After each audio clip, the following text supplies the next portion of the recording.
वडील यांनी 12,000 रुपये लहान मुलास 2% दराने व 13,000 रुपये मोठ्या मुलास 3% दराने दिले. संपूर्ण वर्षात एकूण रकमेवर त्यांनी किती टक्के दर आकारला? लहान मुलास किती दिले व 12,000 रुपये 2% दराने आणि मोठ्या मुलास किती दिले? 13,000 रुपये 3% दराने. म्हणजेच काय? हा शून्य घडला, हा शून्य घडला, हा शून्य घडला, हा शून्य घडला. 12 आणि 240. हा शून्य घडला, हा शून्य घडला, हा शून्य घडला, हा शून्य घडला. 23, 33, 39. तर टोटल दर आपला हे झाला 630. या दोन्हीची ॲडिशन म्हणजे आपला झाला टोटल दर. किती रकमेवर? एकूण रकमेवर म्हणते. एकूण रक्कम किती आहे? 12,000 आणि 13,000 झाले टोटल 25,000. आणि दर किती आहे? 630 इंटू पर्सेंट.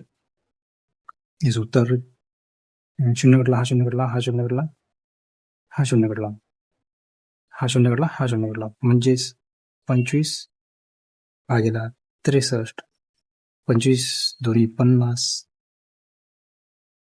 13 पॉईंट दिला, शून्य दिला, 25 पाचा 125, 5 शून्य 25 दोन्ही 50. म्हणजे 2.52% आपले ॲन्सर आलं. टक्के दराने दर आकारला.